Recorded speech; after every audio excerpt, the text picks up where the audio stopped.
Welcome back to my channel, everyone. This is my July TBR, and I'd like to share the books with you that I'm looking forward to reading this month. Now, if you've seen my June TBR, some of these are going to be familiar because these were my, if I exceed my reading goals, I'm going to hopefully start in this extra stack of books. I did not exceed my June goals, but I did meet them, so I was very, very happy about that. So now these move into my July TBR, and I threw in a few extra books because, like I've said before, I'm a mood reader. So even though I have a stack of books I really want to read, I may get to tomorrow or I may get to next week and that's not what I want to read anymore, and I may end up pulling something completely different from my shelf. So I try to have a variety every month that I can choose from. So let's get into it.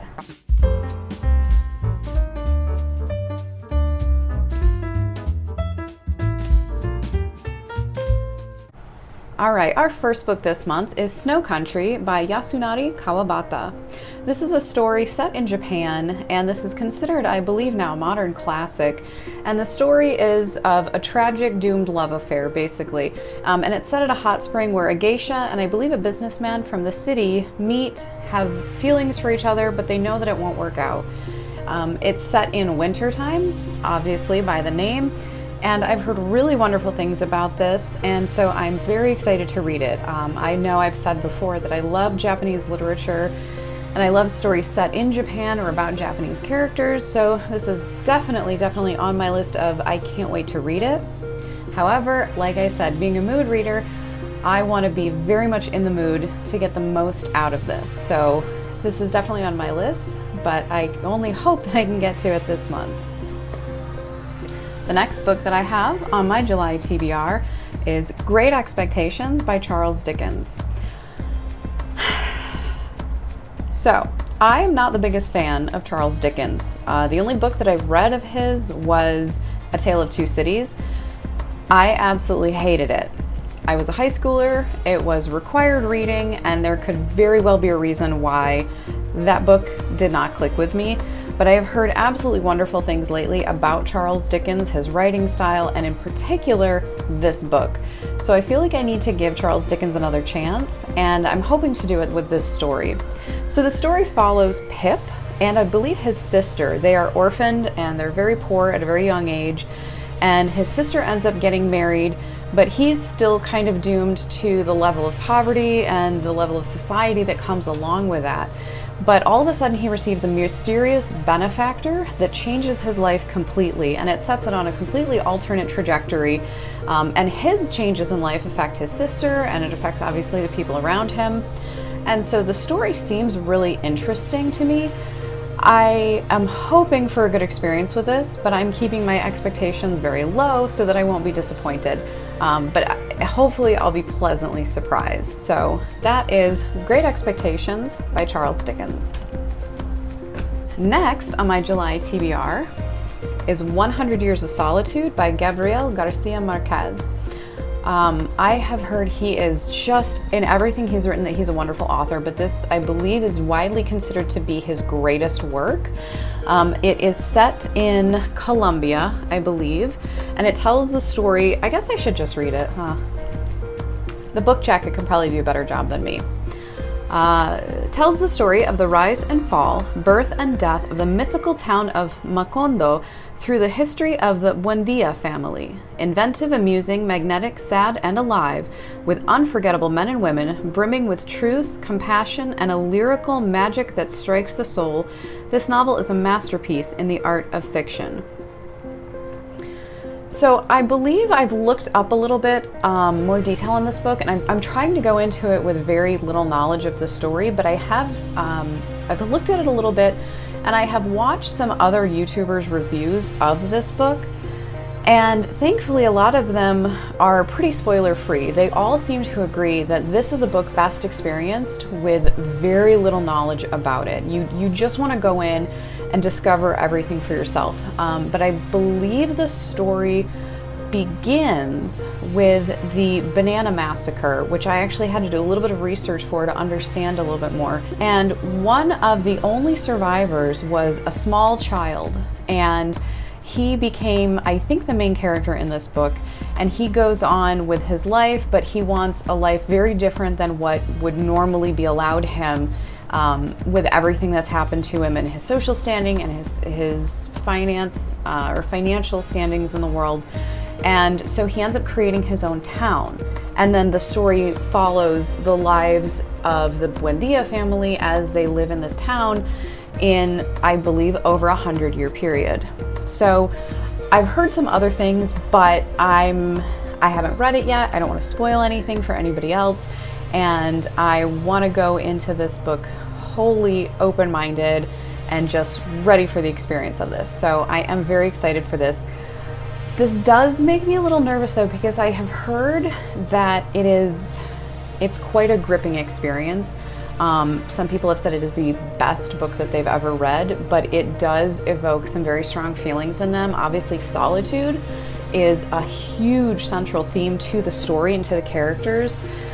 So it makes me a little bit nervous because I don't always mind a powerful experience with a book. And in fact, you know, that's why I read the books that I do. But I had a very long and very stressful June. And I don't know if I'm going to be ready for something like that in July, but it also sounds so good. So I really want to get to this. Definitely on my TBR. This is the second time it's appeared on a TBR, so until I read it, I don't think it's going to appear on any more of my, hey, I'm going to be reading these books. But eventually I am going to get to this, and I cannot wait to make a video about it. And I'm going to have to figure out, when I'm ready to review it, how to do that without too many spoilers. So, 100 Years of Solitude by Gabriel Garcia Marquez. The next book is a big one. He's a big boy. He's a big boy for the Three Musketeers. So this book is by Alexandre Dumas, and I mean, just look at that cover. That looks like what you think about when you hear the Three Musketeers, right? So I fell in love with Alexandre Dumas when I read The Count of Monte Cristo earlier this year. It was the first book of his that I read, and it is now my all-time favorite book. I cannot wait to read everything I can by this author. And this is the first in I believe a 4-book series. I think it goes The Three Musketeers, and then 10 years later, I think is the name, and then it's like 22 or 20 years after that is the name of the next book. And then the 4th book in the series is The Man in the Iron Mask. Now that story I'm vaguely familiar with because of the Leonardo DiCaprio film many years ago. Oh my goodness, it was many years ago now, wasn't it? Huh, time flies. Never saw the movie, but it did look interesting, and that was the book that I wanted to read next, and that's when I found out it was the 4th in a 4-part series, and I'm like, well, I gotta start at book 1. So before this, I've not really had that much of an interest in the story of the Three Musketeers. I'm expecting some bawdiness and some crude humor and just a general revelry along with a lot of action. And that's fine. I think that's going to be a very interesting and entertaining read. And this one has really beautiful illustrations. I have no idea what part of the story this is, but look at that. And if you flip through, let's find another one. Here we go. I mean, these are just really, really incredible.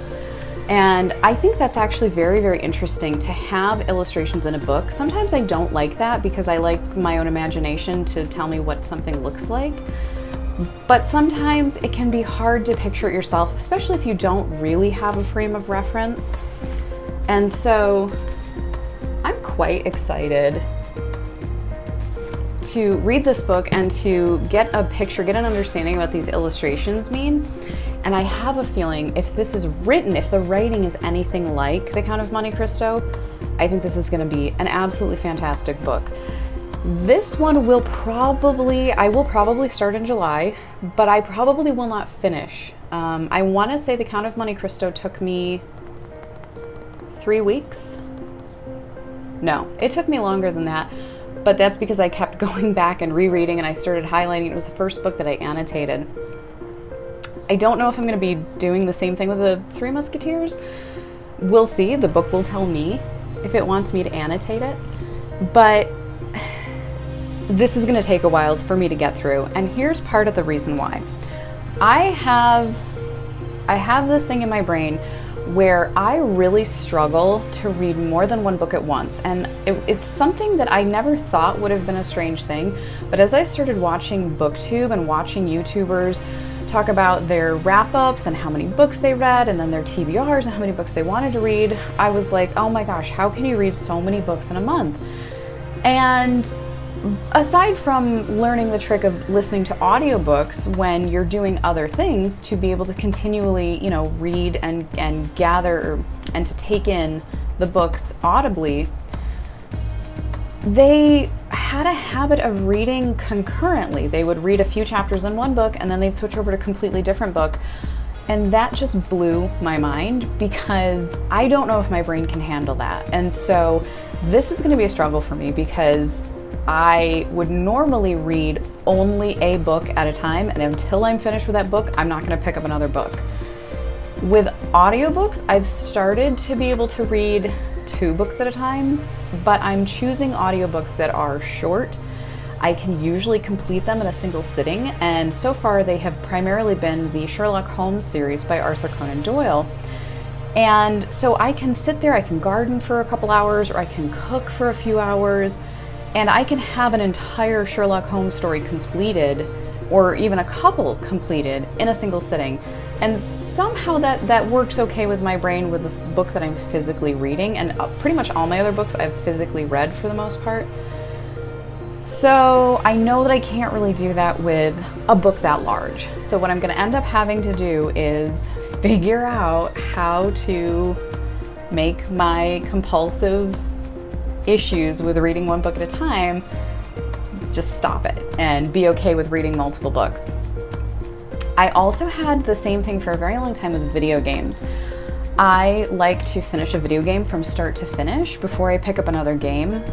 Once in a while I could play like a completely different kind of game. I personally tend towards adventure games. As you can see, a little hard to see that one, but these are both from The Legend of Zelda Breath of the Wild. This is from the Hyrule Compendium, and this is Satori Mountain with the cherry blossom tree for the Bloopy god. Satoru? Is that what they call it in the game? It's a reference to Satoru Iwata. Anyway, off topic. But it's a story within a game, and so I wanted to play it from start to end. And one of the things that kind of broke me of that actually was Breath of the Wild, because it is so involved. It's so massive. It's the first open world and true open world Zelda game. And there's such a lack of contiguous plot, which worked so incredibly well.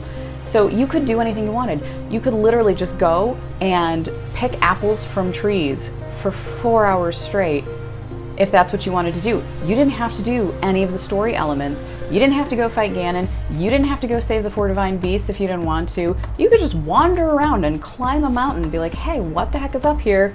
I'll tell you what's up there. It's a Korok. It's a Korok with a Korok seed for you. Yes, I got all the Korok seeds in the entire game. Was I disappointed in my reward?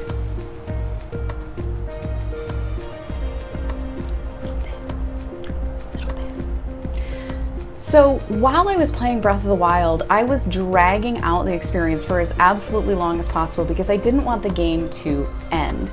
And that was one of the first games to me that I've played that I felt like I could play indefinitely, and that even after I've beaten the main boss of the game, I could continue to play.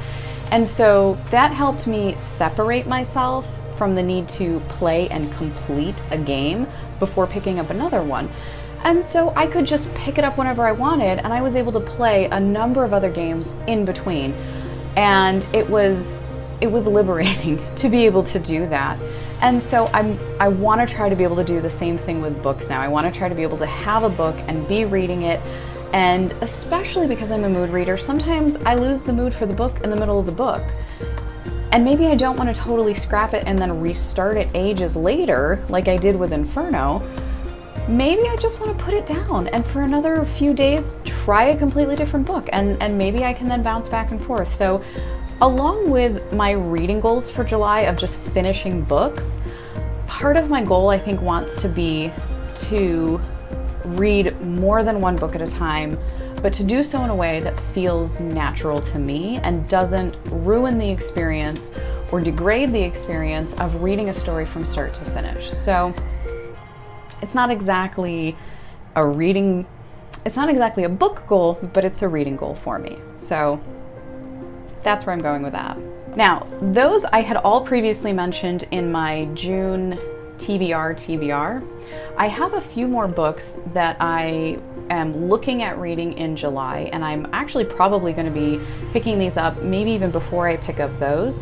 And what's interesting to me about these is that these are rereads, but I've just wanted to pick them up again, and it's been so long since I've read them. I feel like in a way they're going to feel like a new read, but I also feel like I'm going to get more out of them than the first time. So the first of those books is Animal Farm by George Orwell.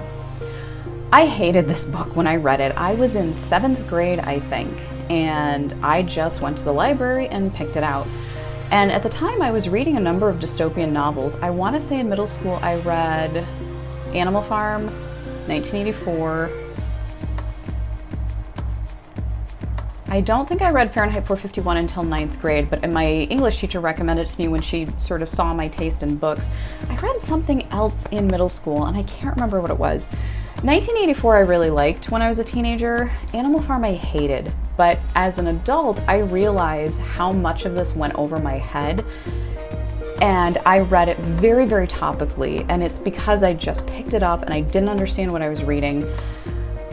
But I just remember being very frustrated at the story and what happened with the characters and the decisions that they made. And I think that frustration is what's leading me to want to read this again, because now I have a little bit better of an understanding of what the book was about, really, what it's trying to say. And so I'm actually excited to do a reread on this. To me, when I see opinions on George Orwell, I see a lot of polarized opinions. Some people put it into the category of one of the greatest authors of all time, some of the most important books of all time, 1984 usually being at the top of that list. Then I see another camp, and it's usually he's so overrated as an author. 1984 is one of the least impactful dystopian novels of our time, and yet, people love it, and it shouldn't be as highly rated as it is. People have very, very strong opinions.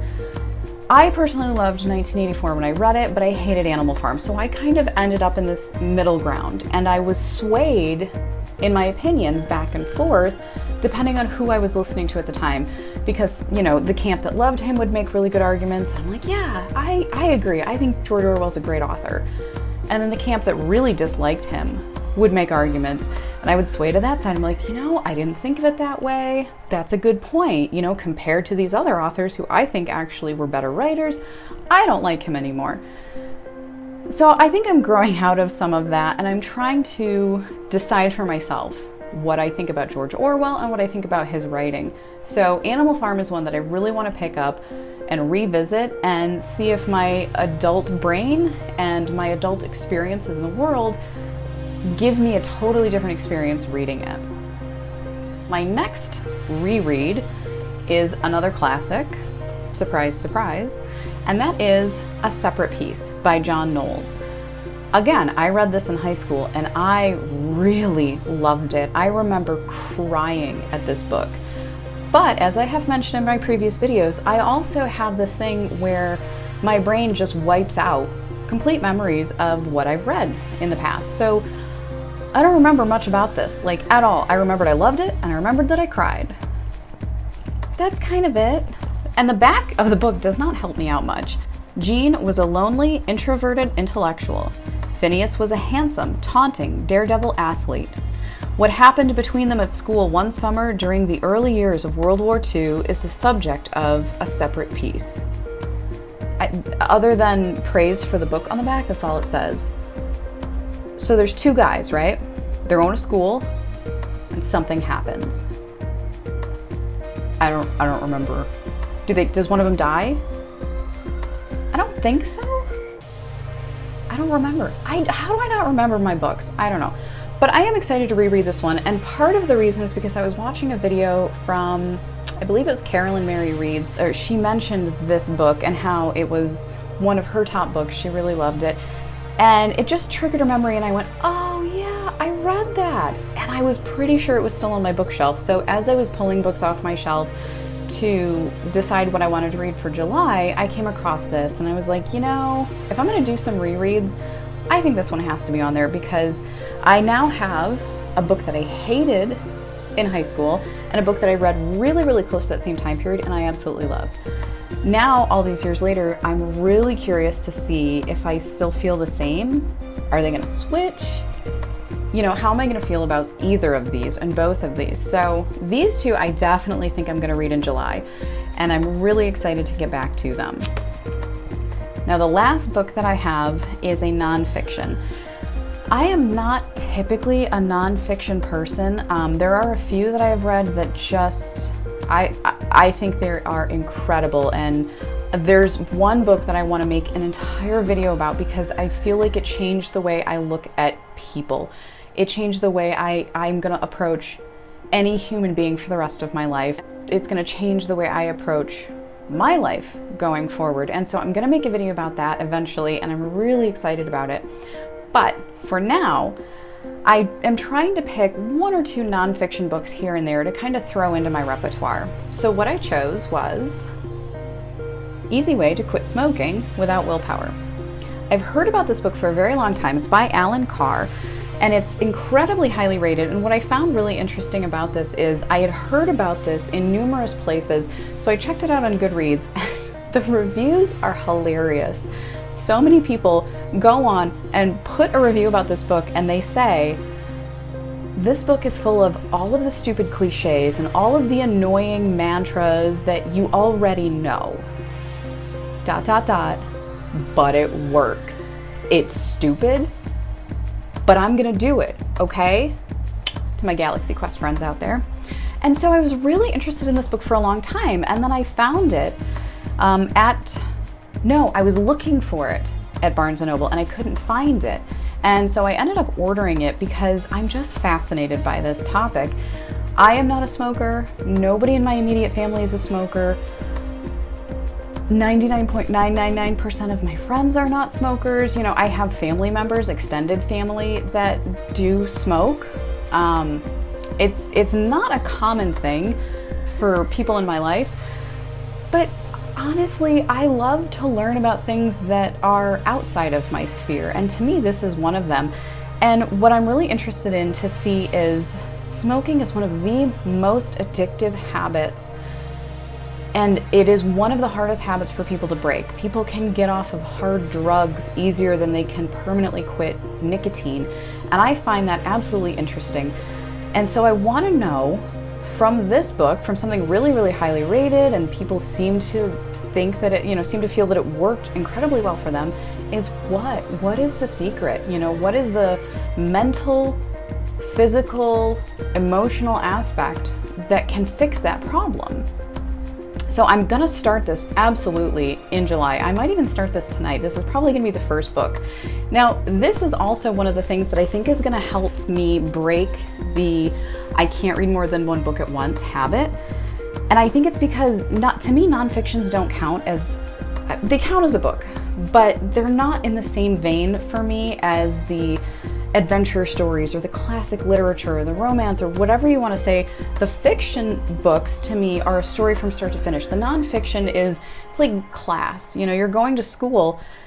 You're not going to sit there for 36 hours straight and get all of the information from your class. You're going to go, if you're in like grades 1 through 12, you're going to go every single day, but you're going to take a subject for a small period of time for that day. If you're in university, you're only going to be in class maybe once a week.